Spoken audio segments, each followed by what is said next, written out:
right. Good morning, everyone. Thank you for joining us on episode 186, maybe, of Blowback, Exposing Imperial Decline. I have my regular co-host, Ian Kummer, streaming live from a suburb in Moscow. And we have a special guest today. First name is Sæþór. That is his Icelandic name. He is a member of the American Communist Party. He's paying his dues at the American Communist Party, and he is also the chairman of an Icelandic socialist party, I think the Socialist Party of Iceland. And our topic today is a very broad one. We're going to discuss the weaponization of identity politics. I'm sure we all have some great, strong opinions on this topic. But before we get into all that, I was going to ask our special guest, Sæþór, to just kind of maybe explain a little bit about himself and how he ended up in Iceland, because he was born in the United States. Is that correct, Sæþór? Correct. So how did that happen? How did you end up being born in the United States and then moving to Iceland to start a socialist party, or to be the chairman of a socialist party? So I was raised in Virginia.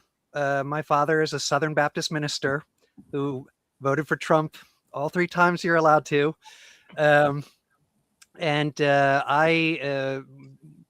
went to a private religious school. It was not possible to be out of the closet. I'm a homosexual, married to an Icelandic man. But my school would have ejected me if I had come out while I was still in school. Very, very religious. I also did some time in Texas where they still used wooden paddles on us for discipline. I started working in the video game industry, which took me around to Georgia, Texas, DC, and Los Angeles. And LA was where my last city in the US before I moved. And I was working on the Tony Hawk and Guitar Hero series there. And so that gave me some vacation days compared to most Americans, not as many as I have here, but some, and the money to travel. And so I had started going regularly every year to a new European city or European country to visit other 3D artists who also worked in the industry that I knew from the internet. And I remember just being blown away by Italy and France and Scotland and all the European countries, because I'd never traveled outside of the US before. And it kind of opened my horizons that the US was not the only place and the only society. The architecture, the fashion, just the way the men dressed and carried themselves, the women too, it just really felt like culture shock. And so after, being raised religious, I got the conservative view of the world. And then when I started working in the major metropoles, I went over into kind of like a liberal Democrat explanation of things.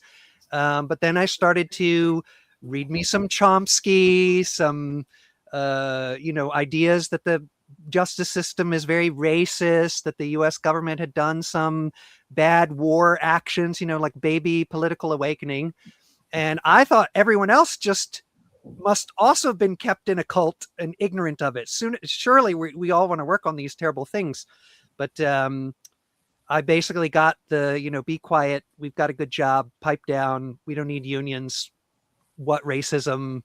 I remember arguing that Google was as bad as the Chinese censorship, which at the time I thought was real, and being, gaslit about that.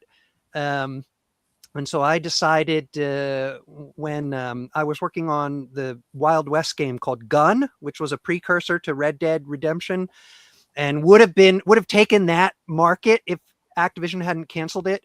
And that was why I moved to Los Angeles, was to work on this really cool project with a good team. And when they canceled it, this was when Skate first came out, and they were worried that Skate was going to take all the market share from Tony Hawk. And so they closed down Gun 2, where I was going to be like one of the main character artists on, very exciting, to put all of us on Tony Hawk 8 or 9. And I had already met all the people who were like, I'm so dead inside. I've made 5,000 hoodies and 600 pairs of DC shoes. And I was like, that's not what I moved to LA to do. And so I used that cancellation as kind of my, all right, I'm going to move and leave. And I had no idea that other countries had immigration rules. I thought I could just find a new place and live there. And so I went to Montreal, I went to Finland, I went to Switzerland, I went to Germany, and I went to Iceland. And most of these places I was visiting and staying with other video game artists, and most of them were heterosexuals. So when I would visit a new place, I wanted to know a gay guy to like tell me where the bars are and where to go. And when I was going to come to Iceland, I started talking to my now husband in 2006. And so when I came here, we met right away, hit it off. We got.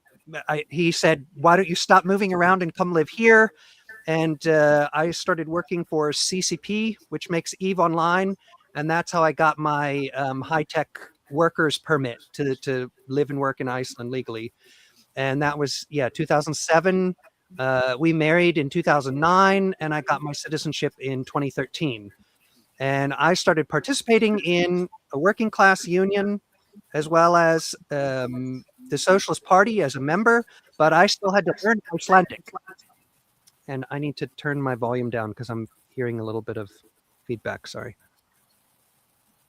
And so I had to learn Icelandic in order to participate. And that took a little while to figure out the lay of the political land. And so I then got elected to the board of the Working Class Union, where I've been since 2022. We've done some strikes. We've managed to get the state mediator fired and the head of the business association through our strikes and action. And then this kind of taught me how organized politics work. We're very Leninist, even though no one would describe it like that in the union. And I saw how well that works. And basically, when the chairman of the Socialist Party for the first 8 years, when his election period was over, I used that opportunity to run for the office with a group, because we didn't run directly for the chairmanship. You get everyone runs for the board, and then as soon as the board is elected, you pick who is going to be the chairman. So this was an organized project, and I volunteered to be chairman. And there's actually 3 boards. So anyone who's listening from my union, from my party, I'm the chairman of the executive board, not of the whole party. But the executive board looks after the day-to-day and the finances and the housing and the party registry. And we have over 2,000 registered members. And the Icelandic population is 390,000 people. As soon as I saw the ACP, I followed along with like the CPUSA, let's, vote down supporting the Democrats. And then when the cheating happened and forming the ACP, I was like, okay, stuff is happening. And as soon as it was possible to register and start like following along on Telegram and paying dues, I was like, I've got to support this action because this is like the only bright spot in American politics that I can see. That is a riveting explanation of how you ended up in Iceland and what you're doing now. You reached out to me because you wanted to discuss this particular topic. I don't want to put words in your mouth, but identity politics. And I mean, from the perspective of rational people like us and the rational political parties like the ACP, we understand that identity politics is really a benefit to, the oligarchy and the ruling class, because it's what they push on us, and it pretends that that's what leftism is, and then they use it, to divide us and keep us at each other's throats, and allows them to maintain, their dictatorship, really, their control over the political apparatus. So, what is your take on that broad picture? I mean, I think that's probably what we all agree on, is the broad picture. But like, how would you describe identity politics, and what function does it serve in, in Iceland and in the United States and in the West in general? Yeah, it's the old ABC, anything but class. We just we have a book club in the party, and the book this month is "We Were Never Woke" by Musa Gabri. I can't remember his last name, but Musa. And I highly recommend it because he basically describes 4 great awakenings: anti-slavery, civil rights, feminism, and the modern like identity politics. And by laying it out 4 different times with like the up and down, he then like connects the thread between all of them. And surprise, it's like a class defense mechanism for like middle class people who are about to arrive into the secure middle, who feel this threatened. And so this is like a real thing. Like, people were against slavery, they were for civil rights. Women have and are treated unequally. There exists people who aren't straight that would like to have changes in the human rights and the legal code, but it can be picked up and used as a cynical weapon. I like to liken it to Hillary Clinton grabbing a rainbow flag and sharpening the tip of the spear and using it to stab her political enemies with. And it's also a great example because she was up against Bernie Sanders, who's defended gay, queer, all kinds of people since the 70s. And, she went in front of the Senate in 2004 in her pencil dress and pearl necklace and pretended she had a Southern accent to suggest that they not ratify same-sex marriage. But then in 2016, the Human Rights Campaign endorsed her. And I'm like, what? Why? Other than it's power, it's class, it's, keeping the status quo in place. And the other angle I like to explain it from is when we look at the gay rights struggle here in Iceland, because it's the first protest in front of Parliament it was either 80, 81, or 82. I forget the exact day, but it was 6 men, and 3 or 4 of them like covered their face because they were worried about retribution afterwards. And they read some kind of speech, and it had to be like long activism. All of the gay men knew each other's names. The lesbians knew each other's names. This was like an organic, actual, let's push for something. And it was risky. There came consequences, but it was an actual organic struggle to like push human rights and laws in a different direction, versus the current version is top down. It's not like gay people get to decide what the message is this week. We get it on Twitter or, The Guardian or the New York Times or whatever, and then everyone is supposed to follow the script. And if you're not exactly on it, then all the like shaming and screaming and insults, and you can have your card taken away. You can be a woman, but if you don't say the right feminist thing, then it doesn't count. You can be the 2 black women who worked for Bernie Sanders' campaign, but because they weren't with Hillary, they were the island of misfit black girls, and it was taken away. I can be a gay immigrant, but if I don't like the woke as prescribed, then I'm somehow like an American MAGA communist bad person. So it's very flexible how you can like lose these Pokemon points if you don't follow the script. I know the American Communist Party, there's, when they were forming, after they formed, there was a lot of, allegations and assertions that, they were like misogynist and they were anti-trans, anti-gay. And,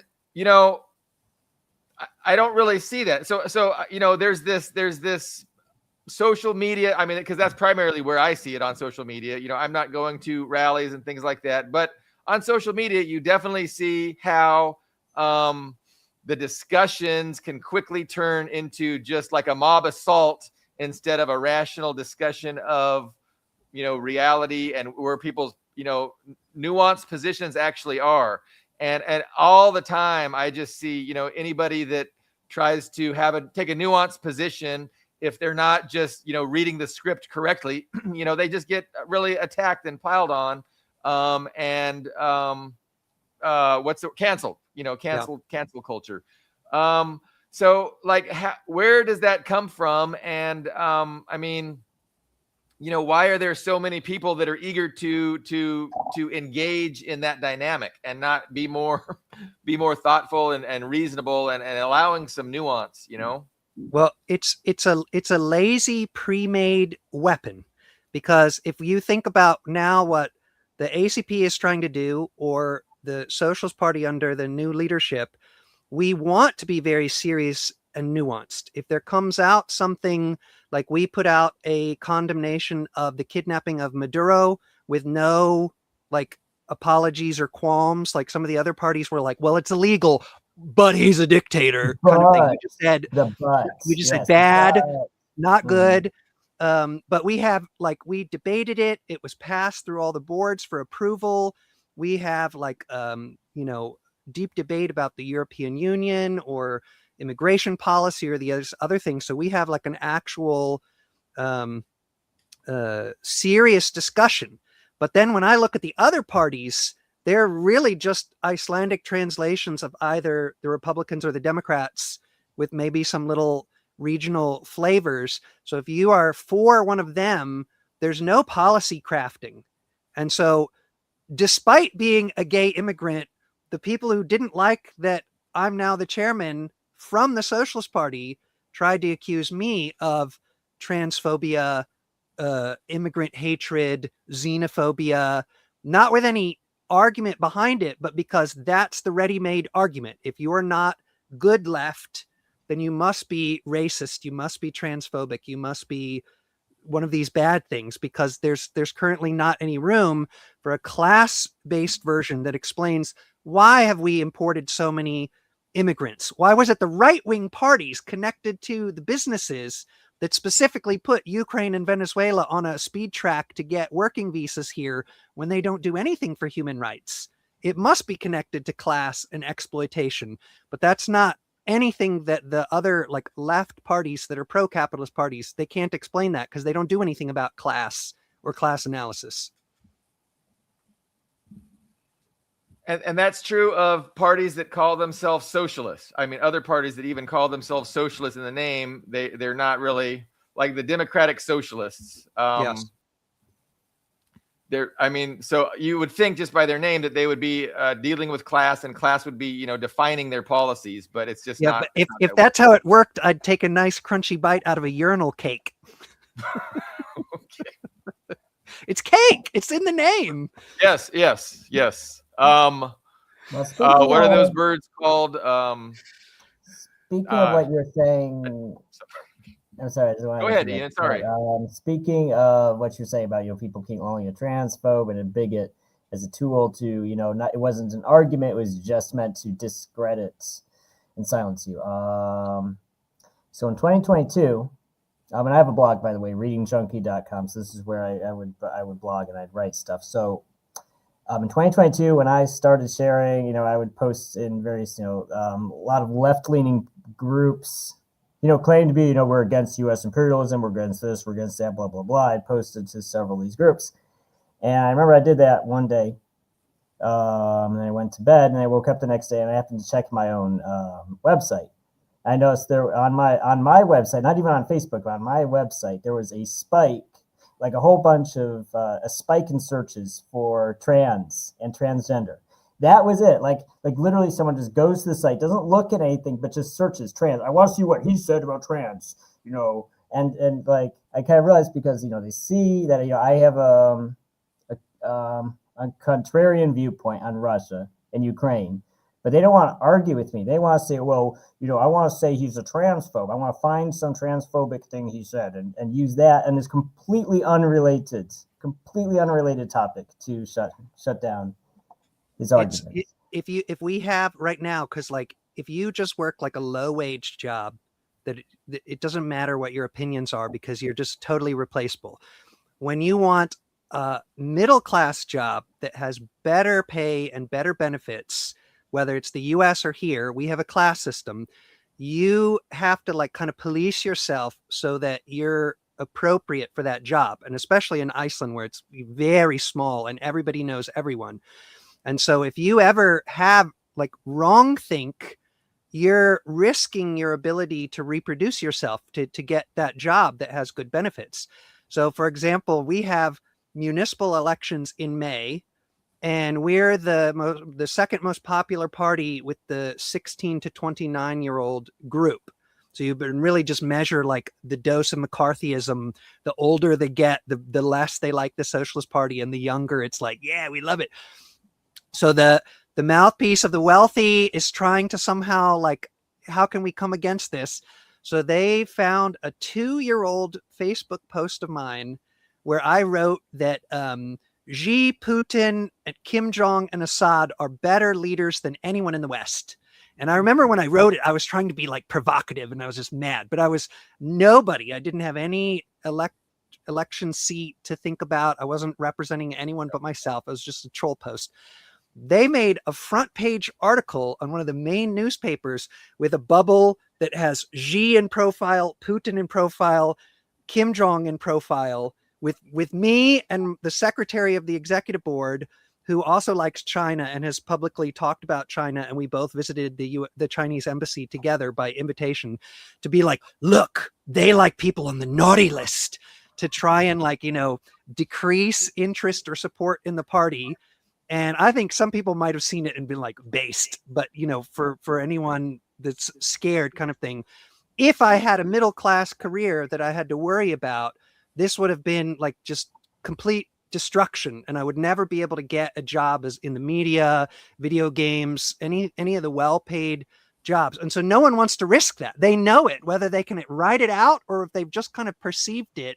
You don't want to get that label, which is one reason why it's been pursued so far, because then it becomes dangerous to say or think anything that's not like, I'm with her, what inflation, Kamala deserves to be president, Russia bad, whatever the U.S. Israel deserves our support. They're a democracy.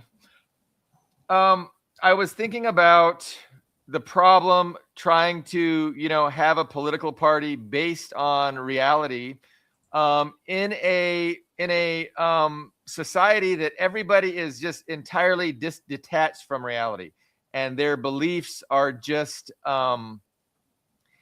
they've been so inculcated and indoctrinated that they're just taught to advocate against their own best interest. So that makes politicking really hard. That makes political partying really hard when the masses of people are indoctrinated to advocate against their own best interest. Because normally a political party is going to speak the truth and just say, hey, this is what we need to advocate for as a working class. And this is the reality.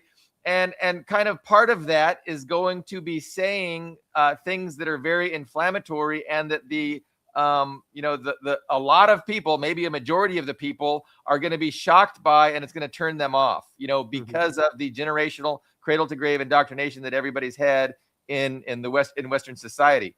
But because, again, I think it's true, right?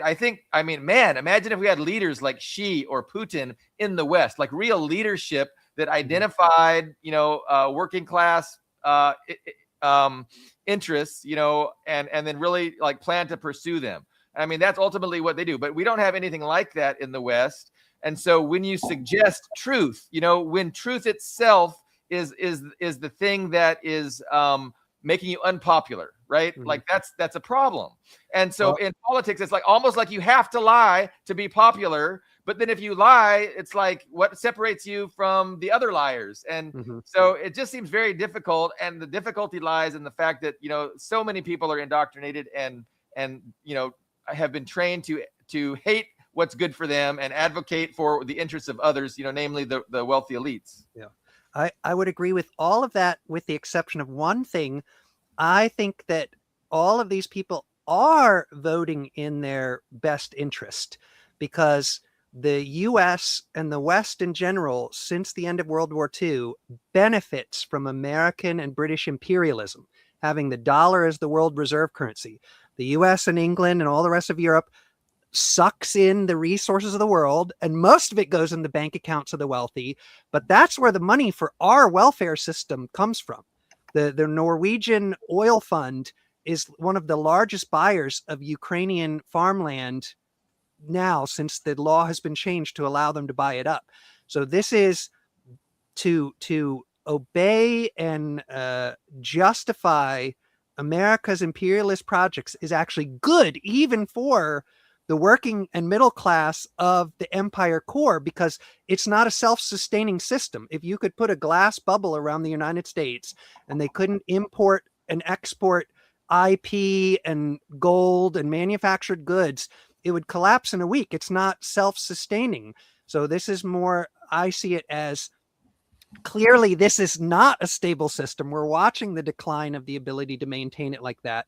And that's where the energy and the discontent and the protests, and, you know, right now it's not really being mobilized in a way that could take power away, but clearly the discontent is there. The tent cities and all the major American cities are there. And that's why I think both the ACP in the US and the Socialist Party here in Iceland, we need to be ready to explain it over a long period of time, because that's another lesson I took from Bernie Sanders.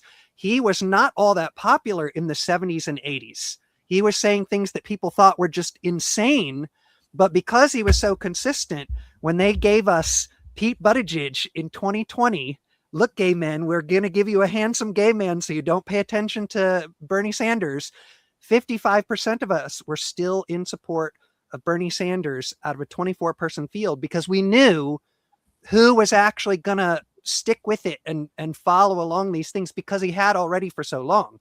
So being able to, I agree, you've got to speak truth to power, even if it's comes with a hit now.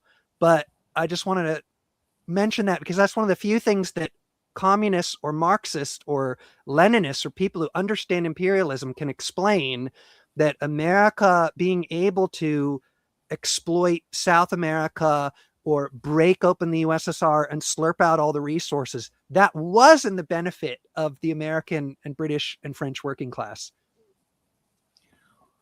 Yeah, no, that's definitely true. I mean, and obviously the working class doesn't benefit nearly to the degree of, you know, the wealthy elites. But, you know, I probably wouldn't have been allowed to go $1 million in debt, you know, which is mostly my home. But I couldn't have done that, perhaps, you know, without this exploitative imperialist system. So that's true.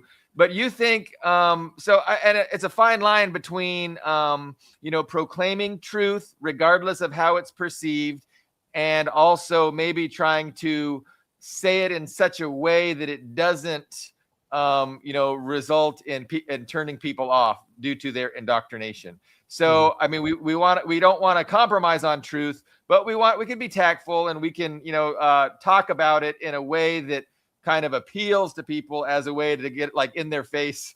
And so I'm just thinking about, you know, your post, because I endorse that post. I've said many things like that, you know, Putin and Kim and Xi are real leaders, but because of the indoctrination of these people, like, it's revolting. And they're like, oh, those are monsters. Mm-hmm. Our guys aren't monsters. Our guys are, you know, they might have problems. Yeah. I want to check back in on that now that all the Epstein files have come out. Right? They're not monsters. Right. For sure. Demons. And I mean, I know with Xi personally, I mean, I don't know him personally, but I know with him personally, with the CIA documents describing him and talking about him before he was elected as the, I'm not sure, is he called the chairman or the president? He's both. Chairman and president of China. You know, they were CIA, you know, in these leaked cables were, you know, he was above reproach. He was redder than red was one of them, and just really uncorruptible. That was why the West did not like him, because of, you know, his lack of ability to corrupt and his sincere ideological leanings, you know, towards Marxism and communism. So that's definitely not anybody the West can work with. And so for those reasons, man, imagine if we had that here. That would be really great. Yeah. But just to add to that real quick, please. I agree that's a description of Xi, but I feel like, so I really like Plekhanov has a paper about the individual and their role in history. And he talks about when Napoleon fell off his horse and almost died. And they're the people who think that if he did die, then everything would have been totally different. But he says, you never heard about all the amazing generals that were right there around Napoleon that could have come up and filled that void, because it wasn't just him with laser eyes and bulletproof skin. He was representing a movement in the same way that Trotsky had people behind him, much fewer, and Stalin had more behind him. So with Xi, he was the response to all the corruption that was going on in the party. The members who wanted to get rid of it found an incorruptible person to be the in that seat, because they wanted to get rid of the corruption. So That's why I like Mao's idea of the mass line, that you have to be among the people like a fish in the sea, because that's how you know what can we talk about now that doesn't send everyone running. And now I know I don't talk about these leaders when I'm having regular party meetings, even when someone's shit talking them and I want to go, I'm like sitting there going, serenity now, Sæþór.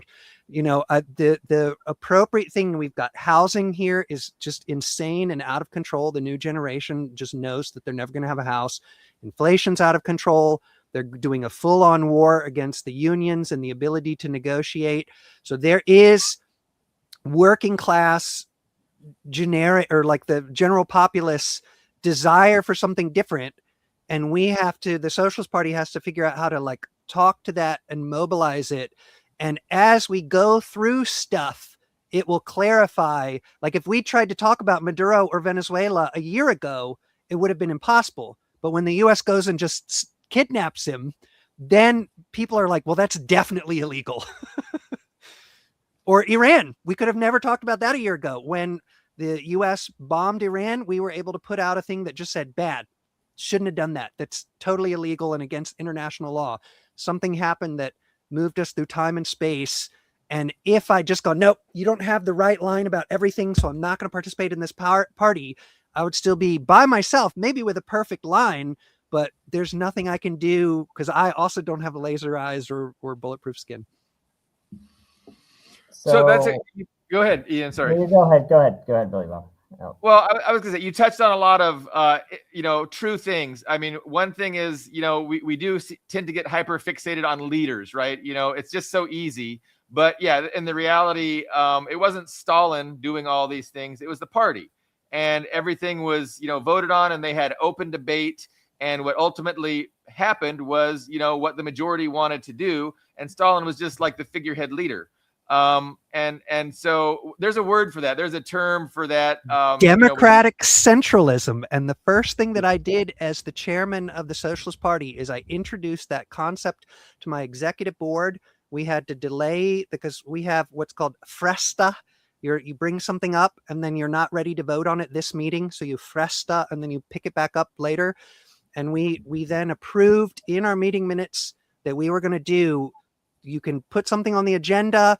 We're going to debate it, and then we're going to have a vote, what we're going to do. And then after we vote, even if you're in the minority, you have to pursue the outcome that we all spoke about.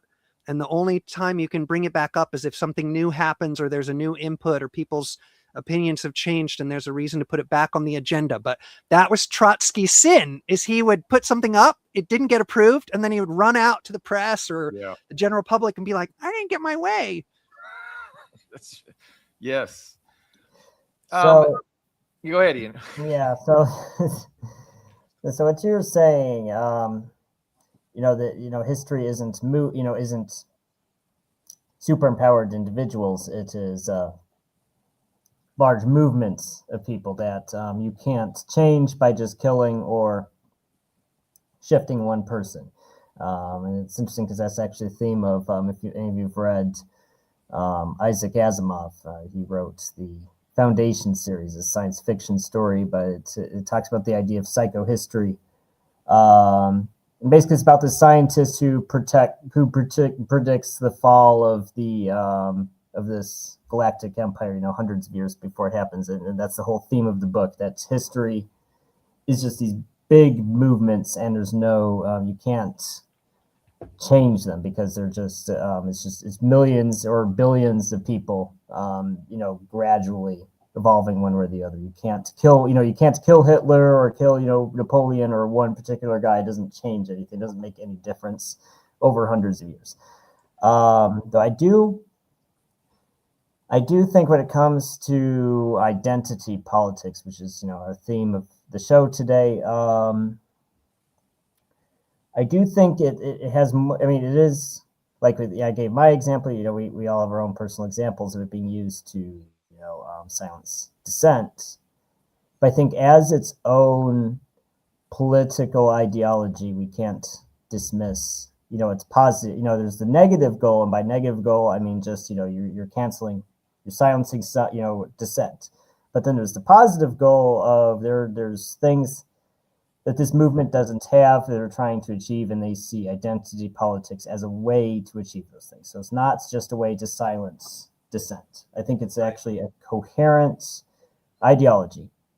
Now, if you look in the description of this video, actually, I have a link to a chapter of a biography of Stalin, which talks about the communist movement, the Marxist-Leninist movement in the Caucasus. And it talks a lot about populist nationalism and international Marxism, which is related. It's not gender, that sort of thing, but it is woke in the sense of it's talking about how does people's individual nationality play into politics. So it's a similar theme. I think there's a lot to be said for the idea that Western governments, particularly the USA and the CIA and the federal government, they all saw Marxist-Leninism. And they took pages from its playbook, because if you look at even their own unclassified documents, they were obsessed, like with Martin Luther King. They called him a Marxist-Leninist. I'm not sure he actually was a Marxist-Leninist, but they called him one. They were obsessed particularly with homosexuality, like the FBI. I'm not even making this up. They actually had classes, like they taught their field agents how to spot a gay man from how he acted and talked, because they assumed if you're a homosexual, you're probably a communist. Mm-hmm. The lavender scare. So this establishment became very obsessed with sexuality and became very obsessed with Marxist-Leninism.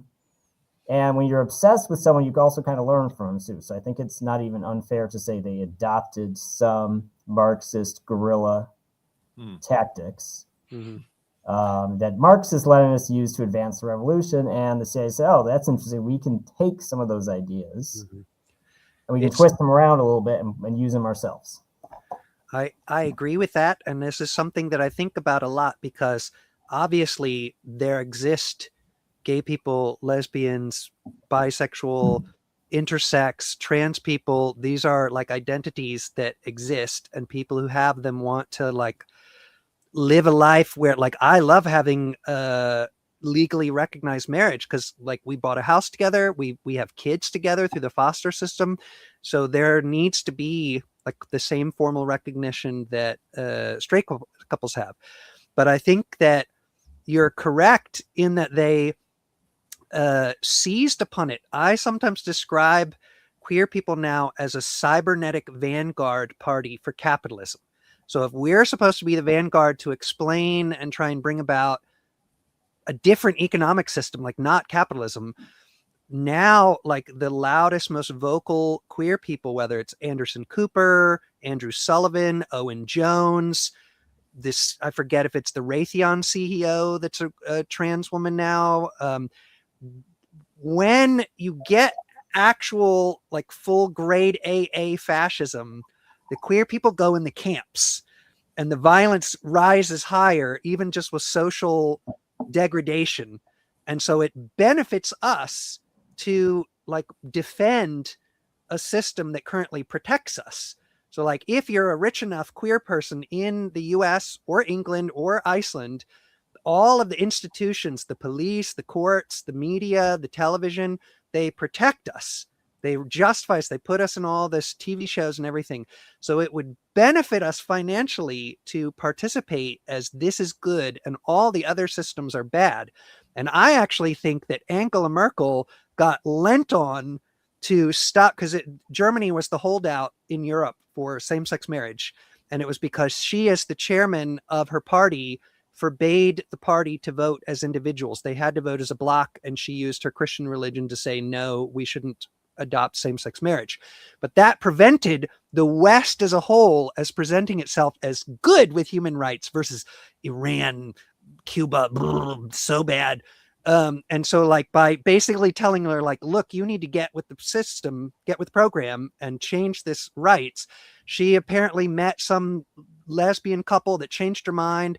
And so she let her party vote with their conscience. She still voted against it, but then Germany approved same-sex marriage. And now if you were to, describe the poles of power, the West, the international rules-based order, has their gender rights and laws mostly on track. I mean, there's still 20 plus states where you can be fired or evicted for being queer, but that's a class issue because that's never going to happen to a rich NGO gay in DC.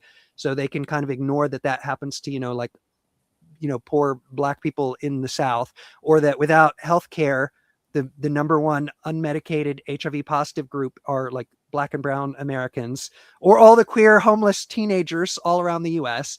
But it looks like it's settled. And so it can be used as a weapon to describe the anti-imperialist nations who don't obey America as bad because they don't have these rights. And then you get rainbow imperialism, which is where anytime there's a new, we're going to bomb Iran, we're going to bomb Afghanistan, we're going to bomb Iraq. It's very easy to justify to gay men and queer people who largely don't follow politics deeply that it's justified because they're not good to gay people. They throw them off of buildings. So why would you defend this country? Well, it does push, those progressive politics do push the whole political spectrum in that direction. Like I remember a few months ago, I was arguing with some conservative guy. It was on Facebook. This is a right-wing Republican, I assume a Trump supporter type guy, arguing with him about it. And he was like, well, Iran doesn't even have gay marriage. These stone gays. They throw gays. It's like, oh, now I thought you were a conservative. Why do you care? I mean, it's just we've gotten to the point. I mean, I could never have imagined this. I was born in 1988, by the way. So, the Bush years and like the Obama years, I never could have imagined American politics coming to the point where you have Republicans saying we have to bomb this country and destroy their cities because they don't have rights for gays. Like I never thought it would come to that. I phrase it like 70% of STEM graduates in Iran are women, but they can't start an OnlyFans. So yes, they can't. Are they really free? Right. So on that same note, oh my gosh. So yeah, and I think if I can real quick add, and I've asked this, and I've never heard a good response from any of the queer groups. I asked this to one of the, we have a gay and lesbian association here, and I could talk for hours about it, but I asked them once, and I've never heard a good answer. If we, as queer people, hitch our flag and rights to American imperialism, what happens if it either loses or falls apart in security? And again, we need some kind of actual community to come together to make sure that we can, get HIV medication or basic safety or housing or any of these things. And we've allowed all of our community to be completely destroyed because now it's just part of the system. We don't know each other and we're in all different political parties and there's no cohesion in the group anymore. That already happened in Berlin. It was like a gay man's wonderland before the Nazis came. And then it turned around real quick and you either had to go into the closet. Some men literally like threw their partners out to the wolves. All of the freedom and safety went away. Gay men went in the camps if they weren't rich enough to hide. So like this idea that it's the end of history and they're never going away and we never have to worry about them is obviously not true, but there's no answer to that within like end of history, liberal, like no knowledge of history, no knowledge of how we got here. And the loudest screamers were never part of the actual, I'm going to risk my job. I'm going to show my face. I'm going to come out before it's totally secure. Well, I can even if next time you want to talk to your, those people in that association about this, there is an example you can bring up. You can actually bring up Russia as an example because Russia had its liberal phase where it was very, and again, we talked about movements. Putin isn't just a strong man who came out of nowhere and puts the country under his thumb. He was one of Yeltsin's boys, who, when Yeltsin himself had been discredited because of the economic collapse at the turn of the century, Putin came forward and was the successor. So he was very much representing that liberal, that very liberal, late Soviet Russian Federation liberal movement that wants to be buddies with best buddies with the U.S. establishment. So they were trying very hard. I mean, and if you look at, even just Russian education, if you look at Russian literature about these subjects, I mean, they in every field, like the idea of integrated education, of taking the mentally handicapped kids and putting them in classrooms with, the healthy kids. That's a very Western idea. The Soviet Union never did that.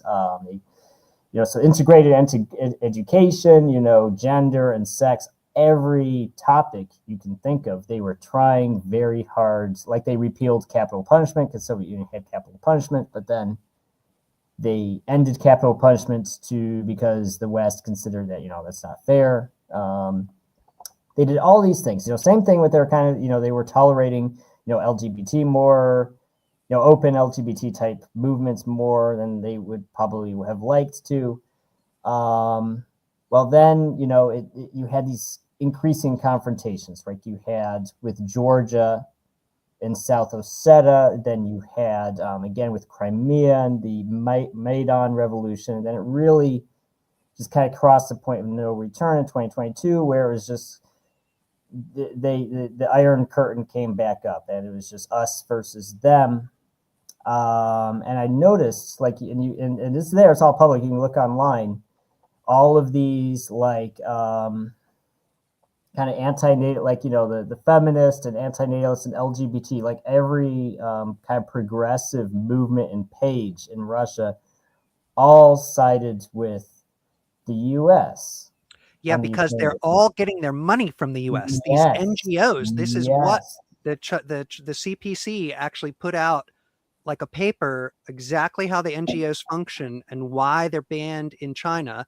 And so this is, the coup that just happened in Bangladesh. The Gray Zone has an article about it where they literally used a trans rapper concert to bring all the youth together and then to give them boo the current government marching orders that helped bring down the government. So we've essentially I made an illustration. I made a Trojan horse, but I painted it with a rainbow flag because it's supposed to be about helping local queer people increase their rights. But every time it's the U.S. government inside to bring down the government based on economics, and none of the gay rights are ever improved unless maybe, for the highest paid, most privileged section, but you don't actually get full on legal changes or safety for the members. So then it makes sense for Burkina Faso or Belarus or Georgia or China to just say, nope, you don't get to have NGOs here because we know that you're just tools of American empire filled with Soros and Ford Foundation and NED and USAID money. Well, that's the problem. So it's not just, I want to be gay or I want to be a lesbian or whatever. It's, when we talk about LGBT, it's very much become a political tool of the U.S. Government and U.S. State Department. I think that people get hung up on that because when you say that, people say, oh, well, you hate LGBT people. It's like, no, it's not that. It's not even against individual people. It's against how that brand, if you will, it's a brand. It's become a corporate brand, and that brand is used by the U.S. as a hammer against unfriendly countries, as they call them. Mm-hmm. But also some of these things, I think we sometimes have to let them burn out on their own. So, for example, we had our previous prime minister, Katrin Jakobsdottir. I voted for her with my first voting right. She was like, boo NATO, yay Palestine, let's look after our nature, and women, let's help women. I was like, well, I like all of those things. I'll vote for you. And then she formed a coalition government with the right-wing Capitalist Party, and they basically ran the show, and she just ran cover for them. We got a new contract with Mike Pence as VP to use the Keflavik Air Base for kidnapping prisoners to Guantanamo. The VP of USA, right? Yeah, right. Yeah, under Trump. They came and they signed it at the house that Gorbachev and Reagan signed the end of the Cold War at. Basically just like a demonic ceremony in a Catholic church, just totally, and but her party is now dead. They're having to try and resurrect. They like grabbed one of the people unhappy with me and my new board in our party. She's quit to go over and like help them out. They've got no support anymore because she killed it all with her hypocrisy. But it wasn't really possible to get rid of her before then because she was just so popular with the general public. They liked that she smiled a lot. She was pretty. She's never any problems. She didn't ask for any conflict or anything. She's just like, I'm just here and glad to be here. And so we should have been able to talk about this is not working. And I'm not a misogynist for saying it, but we didn't get that. And the same thing with Hillary Clinton. We should have been able to say, stop it. We're going for Bernie Sanders right now. Get out with that. But it wasn't possible. We had to kind of like wait for all these revelations and things and people's minds to change. So I think there's a lot of cynicism in it in the like woke and identity politics, but obviously there's a lot of realistic stuff in it also. So trying to somehow like unpack it when everyone's mind has been like bimbofied by Netflix, because I am watching the Asimov Foundation series, but my husband read the books. And when we were watching it, he goes, this is very different from the books. And I said, in what way? And he said, well, the books were much more like collective and groups of people working together. And now it's all about like this girl boss and this cool guy and all these individuals. And that's all we've gotten is DreamWorks politics, Marvel politics, Pixar politics. We're like West Wing politics. One person stands up and gives a speech. Everyone claps and cries. The enemies are vanquished, turned to ash, and the day is done. We don't know how to participate in long-term projects and patience and allowing things to work their way through and convincing people over time. And I think we should talk about the misuse of identity politics, but I don't know that we're going to be able to, in like one article or even this book, We Were Never Woke, it should literally be the final word on it. But how do you make someone read a book? I think we can be great. I mean, I call myself a recovering Bernie bro, right? I'm in recovery. And I think we can actually, I mean, at this point, I am grateful he did not get anywhere because he has totally stabbed his supporters and the ideals he claimed to stand for just in the back twice. At least, he shielded for Hillary in his first. I mean, it's kind of amazing. There was an interview with him right after 2016 with Kshama Sawant and Chris Hedges, where he asked him, Sanders, why didn't you form a third party? You would have won. And I think he would have. He should have. That was the moment in time when the weight of the decision was on him, and he didn't have a Marxist-Leninist party with him. He didn't have people that he had to go to and be like, what should I do? Where they could come to a group decision, vote on it, where he knew someone would physically protect him, like the head of the Kenyan Communist Party. Terrorists went into his house to murder him, but his Booker, his comrades were in the house also with guns, and they shot the people who came in. And then the police showed up, half an hour later after everything was done. He would have had to have the wherewithal to defend himself against the Clintons, the Democratic Party as a whole, all the secret services, and the like strength of spine, not just the willpower. And because he was just by himself, he said, as the answer, they would have destroyed me. And Hedges was Nader's scriptwriter and said, I know that they was the Clintons, but you could also just fill in all of the powerful people in the US that did not want him to become president. He failed because he was doing it as a one-person show, in my opinion. It's kind of amazing. Bernie Sanders, stabbing his supporters in the back, and even as a Jew, standing with Ukrainian Nazism. And actually, it reminds me. I'm sorry, it's a little off topic, but it reminds me, like a couple of years ago, I think it was a CNN article. It was this Jewish American who was being interviewed by CNN. He was like, "Yeah, he was literally like, my family in Kyiv was murdered by these Ukrainian banderists, but I forgave them and I stand with Ukraine." It's just so I don't His even know foreign what to say policy to is these awful. he talks about class with the domestic politics, but then he just is a big supporter of imperialism in his, international politics. Well, I'll say, I think he's a good microcosm for what's wrong with American leftism, because, if you look at like 2012, Bernie Sanders versus 2020, Bernie Sanders, they don't even seem like the same person, because there were certain. And that was actually what appealed to him, is he just said, because he's like you said, he's been active since like the 1970s. He just says what he believes, even if it's not like the party line. So he's like kind of pro-gun. I remember like his most controversial stance was that he was actually anti-immigration. And like people would ask him, why are you anti-immigration? It's like, because I want, the socialist welfare state, but you can't put the entire world on welfare. It doesn't work that way. You have to limit the number. If you really want your mind blown, go back and find early interviews with Nancy Pelosi.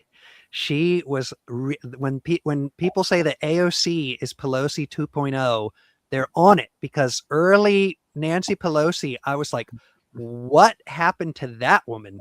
Because she was spitting fire, talking about injustices, all this stuff. I mean, this was 1,000 years ago, but you can see what the application of money. And if you go in as a bourgeois politician, like for example, Mamdani now, you go from previously your daily interaction was with members of your party, working class people, the volunteers. And then the moment you go into the city council or parliament, now your daily peers are lobbyists, the other compromised politicians. And so that's just going to be a weight on you if you don't have a party that you're required to meet with every week and go, here's what they want me to do. Here's what they're saying. What do you want me to do as a tool of the party? There's no such thing as a bourgeois politician. It doesn't matter if they came in earnest and then returned, or if they were faking it the whole time and were bred in a CIA vat. You're not going to get a difference in outcome if they don't have that party behind them, where they are just a tool going into the electoral system for the party itself. I didn't know that about Pelosi. Go ahead. Speaking of AOC, I remember right after she was elected, after she was elected and sworn in, and she moved to Washington. Was it Washington? I'm sorry, I don't remember. Maybe it was in New York. But anyway, she moved into this new apartment, and she did this silly. A lot of people are making fun of her for it, but kind of reflecting on it, I kind of understand what happened. She did this TikTok of her new apartment, which was this very, very luxurious, and she was just losing her mind over this incredibly, like, the most luxurious. We would sell out too, Ian. Ever. We would sell out. And it's just like, I didn't see the significance at the time, but I was just like, that is the moment, regardless of how she felt before that is the moment. It's like the reverse of, what was that Jimmy Stewart movie? Mr. Smith goes to Washington. Mr. Smith goes to Washington. It's like the opposite of that story, because he didn't sell out. He's the one young politician who didn't sell out, and that's why it's like such an inspiring story. But most people go to Washington, they sell out because they're so amazed. It's how Sæþór described it, and you just see it all the time. They figure out what we want to hear, but they also are instrumental in shaping what we want to hear, right? So they shape us as best they can, and then they figure out what we want to hear, and then they'll run somebody to tell us what we want to hear. It's like, I always say Trump at least gave lip service to what I wanted to hear, like with his anti-imperialism and with certain things. And whereas Kamala didn't even bother trying to lie to me. Like, she didn't respect me enough to even come up with the lies that I wanted to hear. It was really awful. Of course, I would never vote for either one. I don't want to sound like I was supporting Trump or anything. But no, Trump had a speech where he said exactly what I wanted to hear. We're going to end these stupid forever wars. We're going to have great relations with China and with Russia, and we're going to end the war. Anyway, of course, it was all lies. Like, it was all always, just telling us what we wanted to hear. So you have political support, you get a political movement in power, and then you just do whatever the billionaire class tells you to do. And we've just seen that over and over. I didn't know Pelosi is just like Trump was. That's interesting. I think To go back to the woke aspect in this book, is he described it also. What happens is the upper middle class is both influencing what we're going to read about, but it's also gatekeeping for the next version. So if you think about who gets to write for Netflix or SNL or the New York Times or the Washington Post or the LA Times or any of the other like blue MAGA media, they're the ones who say that you have to say Latinx, pronouns in bio, land acknowledgement. And then if you might actually be competent about whatever the thing is, you might be funny like Tim Dillon, but if you don't know the right words and way to hold yourself, you're not going to then get hired to come into that role. And even if you somehow manage to go over the line, unless you're, the owner's son, you're going to get ejected very quickly. So then once you're in, it's like this incestuous, no connection to anyone else but themselves. And I think we're seeing it in some of the movies and series that we're getting when they're so disconnected, like the 3-Body Problem from Netflix. And they're like, oh, there's spontaneous riots because everyone found out the aliens are coming in 200 years. And I'm like, tell me you don't know how riots work without saying it outright. There's no such thing as just spontaneous riots from one piece of news. We're watching what it takes now with ICE and all the development. Like, this has been years and years in the making. It can trace its roots back to the 2020 Black Lives Matter summer, and no justice from that, the inflation, all of that. So we're getting people who are crafting a narrative that only the children and the future would-be elites know how to repeat, so that they can then go into those high-paid jobs to then craft it again in the future. And this is good for us who are anti-imperialists, because we can actually be in connection with the working class, who it's very easy to say the elite are demonic sexual freaks. And most working class people are like, yep, that sounds right. Versus you've got Matt Taibbi and all the rest going, boring. This Epstein stuff is boring. Who wants to read about this? Or whatever other justification. It's really Putin behind the strings. So we have the opportunity to start describing why things are happening this way. And I was in a class just this week, and this random woman was next to me, and she was saying, but aren't a lot of people burning out these days? And the professor or the teacher was like, yeah, but why would that be? And this woman just goes, I think it's capitalism. And she's not in my party. She, I was talking to her in a break. She's in like a centrist party, but just young woman just blurted out, I think it's capitalism's fault. I'm like, you would not have heard that 5 or 10 years ago, versus all the in crowd is trying to justify, this is good, this works, what inflation, if only Hillary had won, we'd be in paradise now, all this other nonsense. And I do want to catch up on some of these comments, because we've been getting some comments in our feeds. So our first one is, when is Ian going to sign up for the ACP reserves? Well, I told the ACP I am more than happy to help them with Moscow and Russia related issues. They haven't contacted me, but I told them that. So help them with your money, right? And then our next comment is from our Dust, who's a longstanding viewer and sometimes a guest even on the show. He says social progress is inherently tied to Western imperialism. They just use sale of virtue signaling to promote themselves. Companies promote the idea of economic policies to facilitate social process for the masses. However, I do think our guest today is right. When you said that people feel like it's, social progress is tied to U.S. imperialism. And I think to an extent, I understand what Des is saying is, communist movements have these ideas of progress, but I think to an extent, your friends are right to feel that's tied to U.S. imperialism, because if U.S. imperialism collapses, it's going to be very, very different. And I think people who live outside the U.S. bubble, not even in the U.S.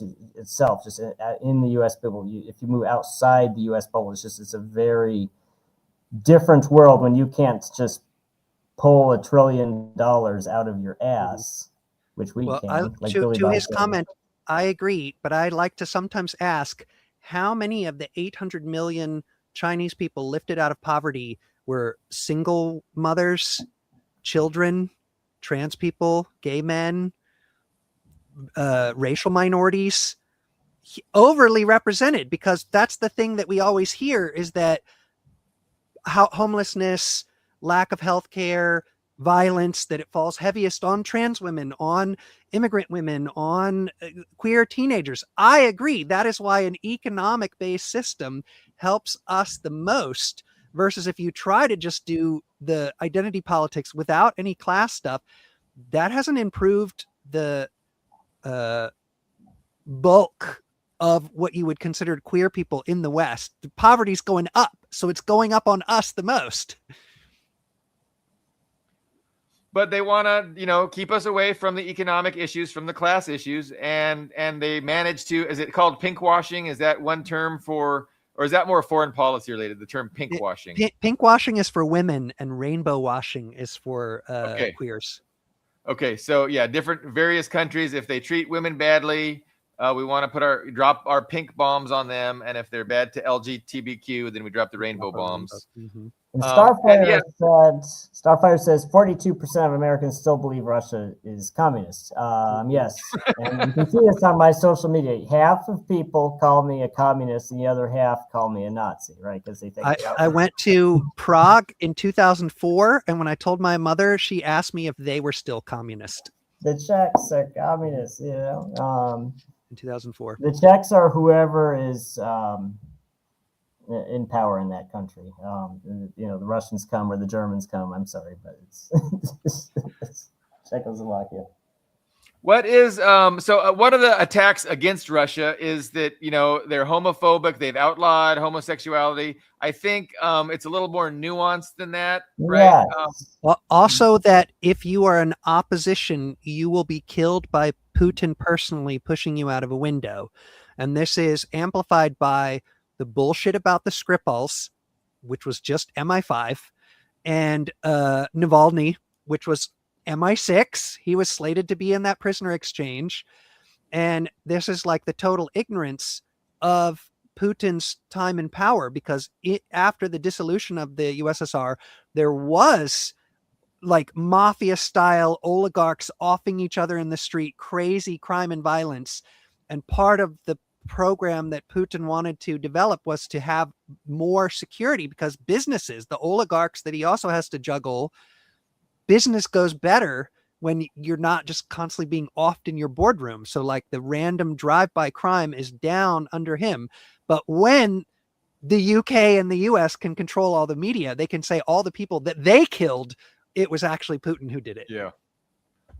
Well, and that's a good question. So, and I want to address that because it comes up, as you can imagine, it comes up a lot. It comes up in almost every conversation, actually. So it's true.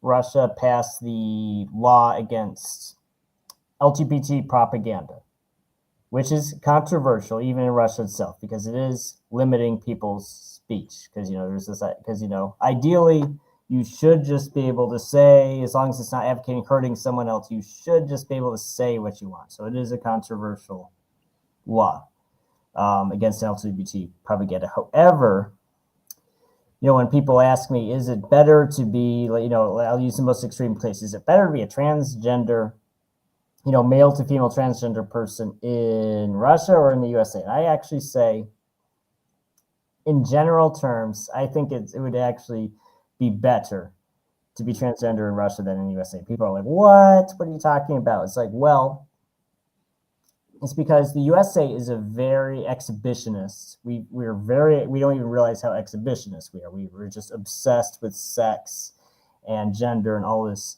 stuff. And the thing is, it's very polarizing. Because one half of the population, just loves LGBT stuff, and the other half just hates LGBT stuff. But we're obsessed with it, but still looks at the porn. Right. And we're right, exactly. And we're just very obsessed, whether you love it or hate it. We're just very obsessed with it. But and I made this argument, I think, to somebody he was actually in Russia. We were sitting at a restaurant. So one of my friends asked me, well, is it better to be transgender? He's a Russian guy. He asked me, is it better to be transgender in Russia or in the USA? I actually I amazed everybody. It's like, it's better in Russia because, and the reason why is because people don't sit around all day thinking about it. Like, they don't care. Like, they don't look at people like, oh, is that person gay? Is that person transgender? If you go into a restroom and you present as female or whatever, there aren't going to be people staring at you like, is that really a woman? Is that really a man? Because they don't care. They're not thinking. It's just not on their minds. But it's not the way that I address it. Because, for example, when I was single, if I had to choose between living in the United States as a gay man or living in China as a gay man, well, I would rather have the economic foundation, safety, and lack of daily violence of China. But as someone married and with kids, like, I like having the legal recognition. But I think the best address is that every place needs to work on their social development and human rights and how children are looked at. Just every aspect has room for improvement. But how do you improve people's daily life? You do it with a connected struggle where you have some actual control as a group. And so the gay men of Russia, the trans people of China, the intersex people of Iran, they're already there, and they already are working on improving their lives. The gay people of Palestine, and what they need is to stop having bombs and sanctions making their project harder. Now Israel uses Grindr to find gay men in Palestine and then blackmails them to work for Mossad, or they'll out them to their family. That's not a gay man that can sit there and actually do activism to get same-sex marriage in Palestine. It would come eventually the same way we got to do it in the US or the UK or Iceland, where we had the stability and the long-term project to meet each other. We had enough food, we had enough education, transportation to be like, and now I want to work on children's literacy or women driving or gay marriage. You can't do that when the US is trying to destroy your nation and put in a puppet government to make resource extraction easier. Guys, I just what you were saying, you just reminded me. I'm going to share this share screen. Hold on, I'm just going to share this meme. I just looked. What you were saying made me think of this. And this is meme. This was the meme was popular when, it's like, but what, this is literally the argument with people. And it's not even an exaggeration. People would say, well, what if you were gay in Gaza? Well, you would live in a city they're bombing the shit out of it. It's like, are you serious? But also, a trans man went to Palestine, and there's a whole video of him going around and everyone just treating him completely with hospitality, hugs. Like, so this is the same thing. If you don't like it, leave.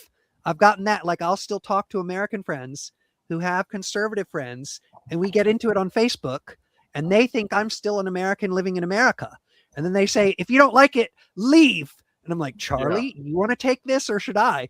It never goes. I can't ever say I did leave and it's better. And they go, oh, okay, now my mind is made up. This is a lazy argument for people who can't. Oh, I get so many people say, well, if you like Russia, why don't you move to Russia? Well, but what you're saying, I mean, it's a good point what you're saying though, because because I've not been to Gaza, but I've been to Kuwait and Iraq. Well, Iraq was kind of a war zone, but Kuwait was, the normal Arab country I've been to. And it's very much like, I mean, they don't care if you're gay or whatever.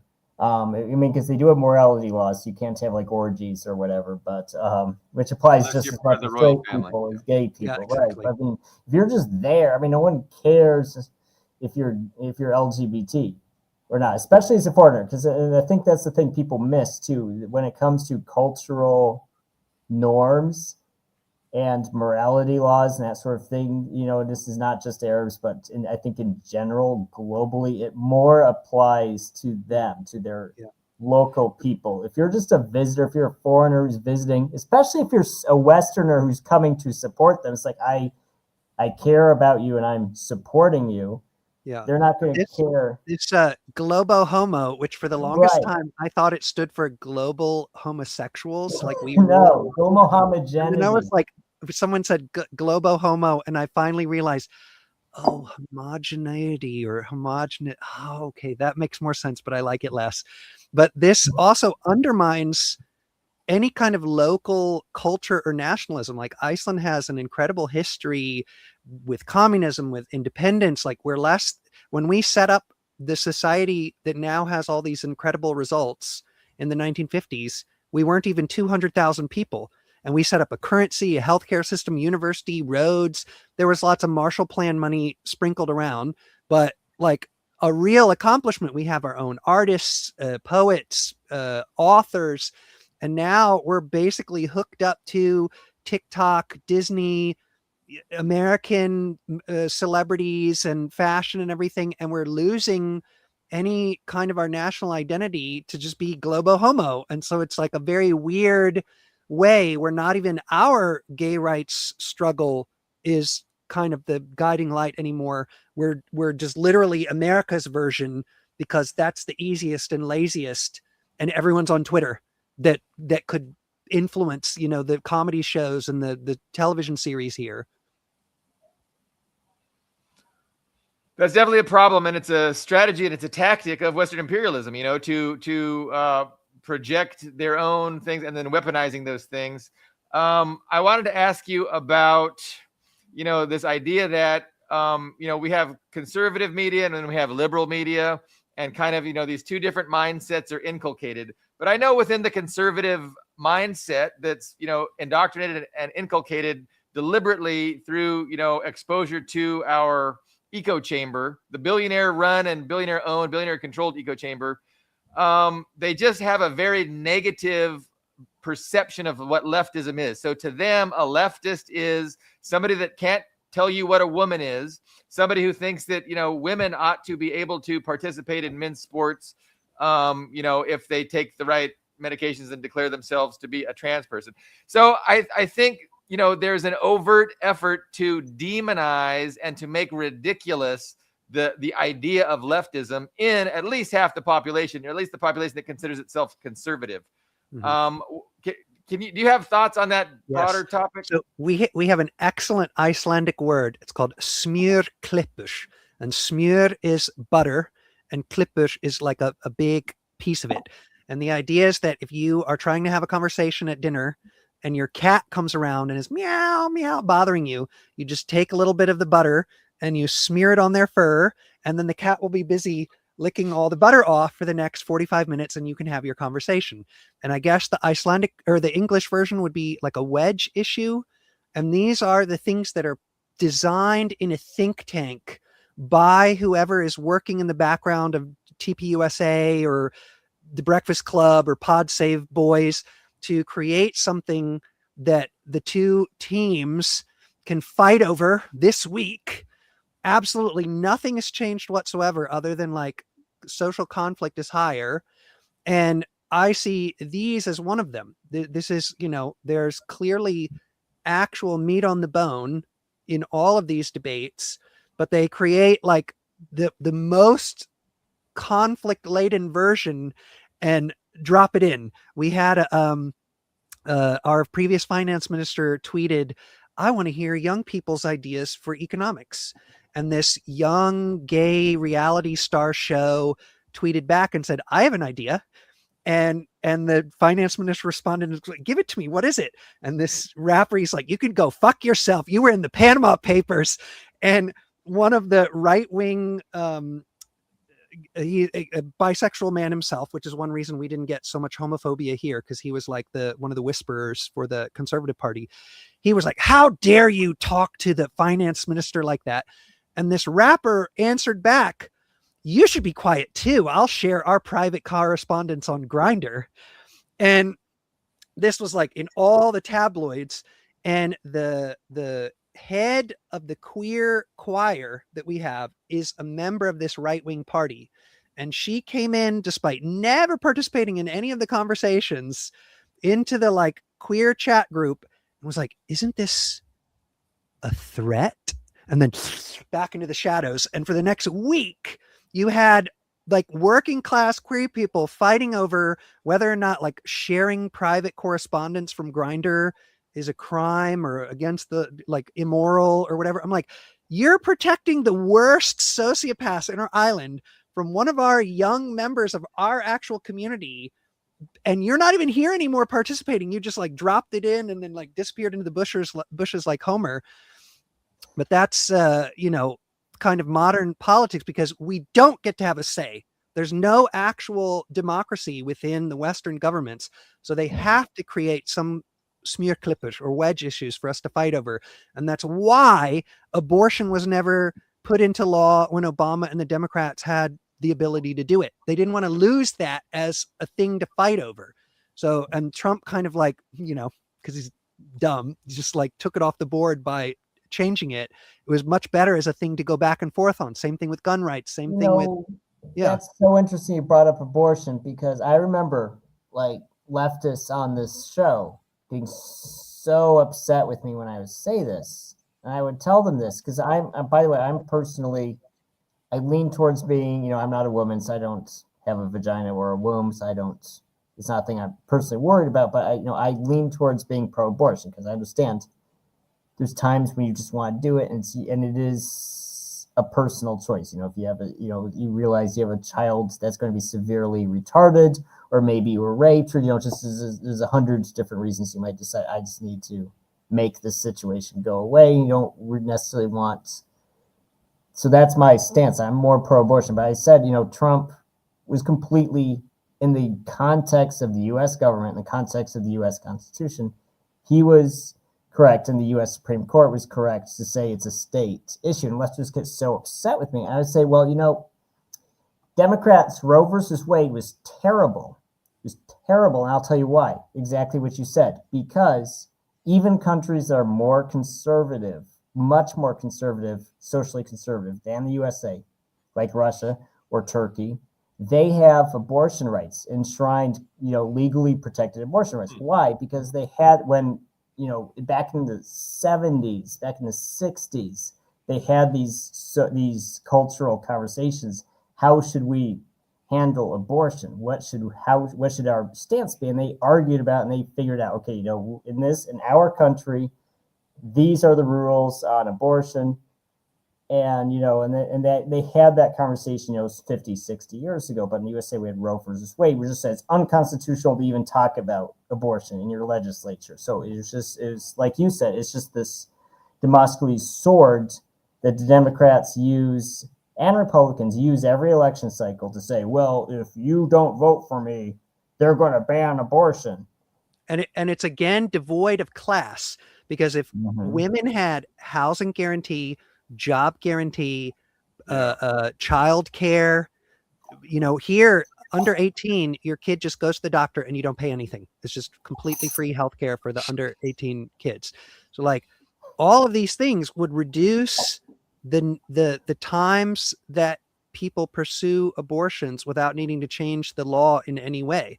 I personally would want that, just like if it's about a specific sex, everyone of the other one has to leave and only the women get to legislate, yes or no. Same thing with circumcision, only the men should get a say. But like, that's not really how laws work. But I'm always reticent to give my opinion as well as someone without a womb or for some reason, all the people with opinions on abortion are men, and all of the people with opinions on circumcision are women.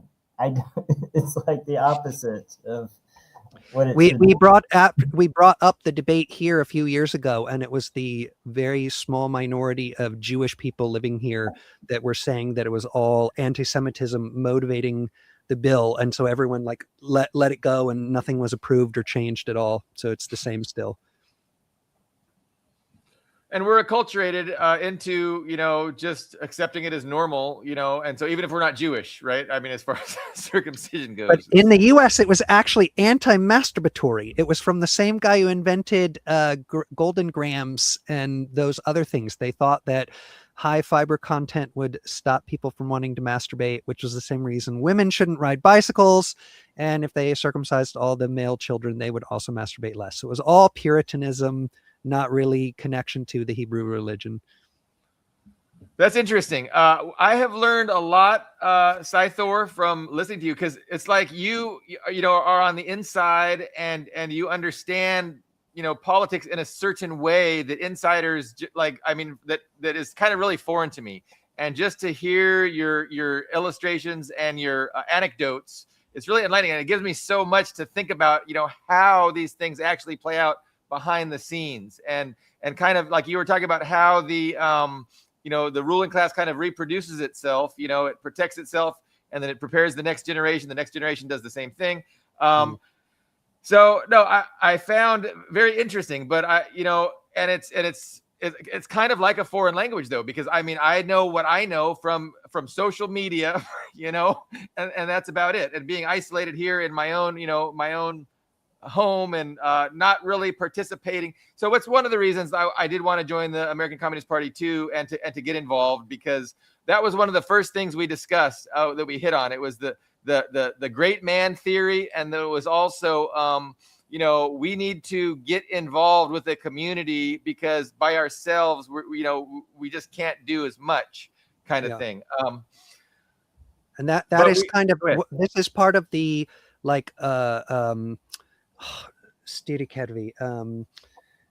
one of the things that Lenin talked about with the interaction between practice and theory, and why you need to do it. Because if you only have theory, you're not necessarily going to know how to participate in a group. The practice of being in my union, being in the contract negotiation committee, participating in the strikes, who's going to show up, who's going to grab the bullhorn, being in the Socialist Party, participating in an election, trying to keep the board together and cohesive. And sometimes people spin out or leave for a bit and then come back. This is not really related to class analysis, but it's very important, so that the next time there is some kind of moment in time to do something or to organize energy, I'm not just like, hey, everyone listen to me. And it's like, who are you and why? And do you have a website? Do you have a party headquarters? Do you have an ability to send out emails to lots of people? Can you be on the ballot? So like all of this stuff that might seem a little bit boring is very important to show like the seriousness, and it interacts, because now the more Lenin and Marx and Ho Chi Minh and just everything that I read from theory, it reminds me of things that I'm doing in the struggle, and makes it more realistic, and that like bounces back and forth. And then the other thing I wanted to add is with Bernie Sanders, he would always describe the Nordic welfare state as like the end goal. That's what we should do, guys. But I'm here in the Nordic welfare model, and I'm like, it's still all the neoliberalism, class dynamics, capitalism, being in NATO, being in parts of the EU. It's dragging all of us backwards. We're losing the welfare system. We're losing the subsidized swimming pools, and maternity pay and all these other things is going down, because it's not enough to do it once.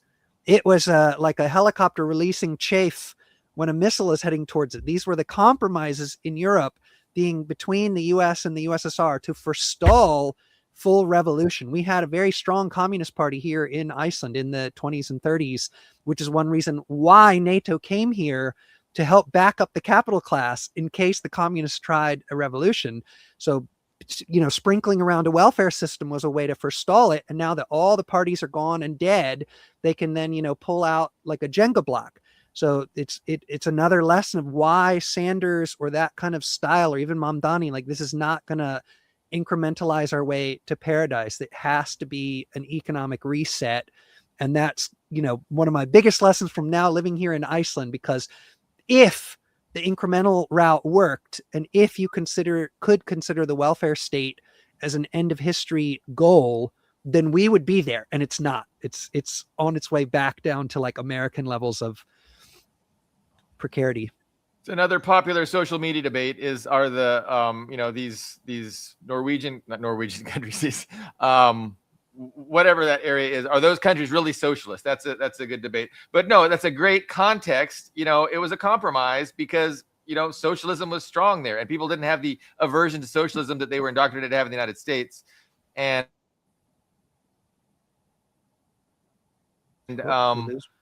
but yeah, so while they discussed, then they eroding the power of the socialists, attacking socialism and undermining it, so that they could, like you said, just put in some big reforms that are going to benefit the capitalist class to the detriment of the working class. And we see that going on now. I mean, it's interesting. Like, what do you think big picture take place? Like, we talk about big picture politics. I hate to drag us there, but that's really what I like to talk about. I just see under Trump that we might have a global, conflagration. We might have a global economic collapse. I think a war against Iran, which is very possible and likely, could lead to a global economic collapse. And I think we can understand the war against Iran and what we're doing in Venezuela as an effort to prepare the global battlefield for a confrontation with China, with our peer competitor, and really attempting to weaken and maybe implement an embargo against China, because they're reliant on imports and exports. And if we can stop their import exports, we can really harm them economically. So this is what I see big picture going on. I think it's going to happen in the next few years. Sæþór, what about you? I also agree, but I'm very curious because one of the reasons why the current attack on Iran was called off, like the planes were in the air and they like turned around in mid-route, is because there's not enough THAAD missiles, interceptors, not enough Navy sailors, ships, submarines, all this stuff. Neoliberalism hasn't just hollowed out the university system and the retirement system and the everything else in the US, the water, clean water, the sewage, all of that. It's not like capitalism could wall off the ICBMs and the military. It also is been undermined by all of this. So they're like, okay, well, we can't do it right now, but the reason they've been doing all of these war actions is because they need to. They're running out of like the power and the control. So like these two lines are in conflict, and I'm just wondering when, I like the term, these aren't the captains of industry anymore who set up the system. These are their failed grandchildren. So like, you had the original Hilton who set up the whole hotel chain, and now you've got Paris Hilton who's, just stopped being poor. There is someone in the U.S. government. Stop being poor. There's someone in the U.S. government that understands amount of missiles and all that kind of stuff. Yeah. But then they have to explain it in a one page with cartoons to Donald Trump and Steve Miller and Pete Hegseth. And will they get access today? Will someone be in a mood? Will they think that it's something that won't go too far, but they underestimate the other person's response? So if they could just be like, okay, China's too big for now, Russia's winning too much for now, Iran could wreck Tel Aviv. If they actually pulled back to the US, like I was saying with the bubble over it, it's not a self-sufficient system. That's why they're doing all the attacks on all these things. So I don't know when it's going to be, but like this recent rug pull with the gold, where it was over $5,000 and then it lost like trillions in one day. I still have some podcasts I'm supposed to listen to that explain what it was, but it sounded like a way to somehow inject some more money into the banking system that's in a crisis. The Fed is doing the repos overnight that the last time they did in bulk was 2019, before all the COVID stuff gave them the excuse to print more money. So like, this is not a healthy system, and they just keep band-aiding it. They need more resources, like when they cracked open the USSR and devoured that. That's why they want Iran. That's why they want Russia. That's why they want China. But it looks like it's not actually possible to get any of these three. The little concessions they got from Venezuela, that's not enough. Even if they could crack open Cuba, that's not enough. I don't think they're gonna, but they need Russia and China and Iran, and these three are not on the table. So like, what is going to be the result? Because the Build Back Better bill didn't result in any increased production. The Big Beautiful bill isn't resulting in any increased production. Europe Strong and all the new Rheinmetall and European investments is really just money going over to the American weapons manufacturers. So like, this is, lines that are going like this, and they're going to intersect sometime. If I could tell you when, I'd be a lot wealthier than I am. But like, I agree that it's going to happen within the next few years or even months, because something has to change. These aren't, the ruling class doesn't have the ability to continue ruling in the same way. And the ruled over class is unwilling to be ruled over in the same way. And so those are the lines that are gonna, how spicy are the ICE protests in Los Angeles going to get? I don't think less spicy, but we got to see. But I'm glad now to see that Americans have the ability to sign up and participate in the ACP instead of being by themselves. And I'm glad now that Icelanders have at least one anti-imperialist, anti-capitalist party to give their vote for and to come and participate in, because that's my takeaway now from leaving the US, is that there was no political force at all for decades and decades and decades. And yes, most of it is because the FBI murdered them. But the fact that there wasn't one is that Americans could treat politics as like a hobby. I don't like NASCAR, so I don't pay attention. I don't like Warhammer, so I don't pay attention. I don't like politics, so I don't pay attention. And this idea that you could just not think about politics and things will be fine. We're watching now. It's like a garden outside. If you don't mow it, if you don't weed it, if you don't put fertilizer, you're going to open your door and there's trees and animals living inside. And then it's going to take weeks to whip it into shape. And that's, the takeaway. You got to start somewhere so that then you can progress to the next stages. And I see good work within the ACP. And I like to think we're doing good work within the Socialist Party as well. It is obvious to me why they chose you to be the executive member chairman. It's been a great conversation, and I learned a lot, just listening to, the perspective from someone who actually engages and deals with real politics. It's really, really interesting. And it just reminds me of how much I need to learn, and man. So, but I get involved. So, that's why I am getting involved. And